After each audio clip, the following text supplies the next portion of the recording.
జగన్ నిన్న తన కార్యకర్తలని కాదు నన్ను చూసుకోండి కావాలని నన్ను ఏమైనా చేయండి అంటే ఇచ్చినటువంటి స్టేట్మెంట్ని ఇప్పుడు వైసీపీ వాళ్ళు వైరల్ చేస్తున్నారు. అయితే అసలు ఎన్డీటీవీకి ఇచ్చిన ఇంటర్వ్యూలో కీ పాయింట్స్ ఏంటంటే గత 45-50 రోజులుగా ఆంధ్రప్రదేశ్లో చంద్రబాబు ప్రభుత్వం సాగిస్తున్నటువంటి అరాచక ఆటవిక పాలన మీద ప్రధాని మోడీ హోంశాఖ మంత్రి అమిత్ షా రాష్ట్రపతికి లేఖలు రాశాను. ఇదే రీతిలో అన్ని పార్టీలకు ధర్నాను ఆహ్వానించాను.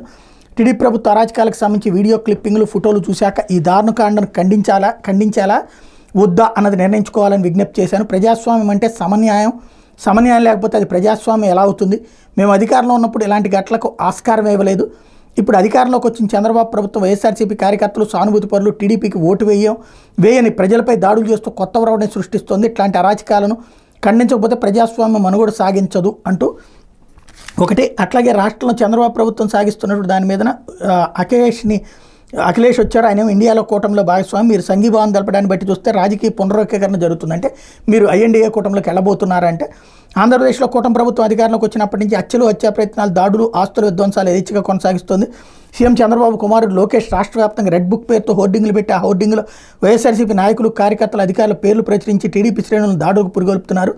ఆ దాడుల పట్ల చూసి చూడనట్టు వ్యవహరించాలని పోలీసు అధికారులను ఆదేశిస్తున్నారు. దాంతో టీడీపీ శ్రేణులు పెట్టిపోయి వైఎస్ఆర్సీపీ కార్యకర్తలు సానుభూతి పరులు టీడీపీ కూటమికి ఓటు వేయని ప్రజల మీద దాడులు చేస్తున్నాయి, హత్యలు చేస్తున్నాయి, హత్యాయత్నాలకు తెగబడుతున్నాయి. వాటికి సంబంధించి వీడియో, ఫోటోలు తదితర సాక్ష్యాధారాలు ఉన్నప్పటికీ పోలీసులు ఎలాంటి చర్యలు తీసుకోవడం లేదు. పైగా బాధితులపైన అక్రమ కేసులు బనాయిస్తున్నారు. నాగరిక సమాజం ఖండించాల్సిన ఈ దారుణకాండను యావత్ దేశం దృష్టికి తీసుకురావాలన్నదే ఈ ధర్నాన్ని నిర్వహిస్తున్నాం.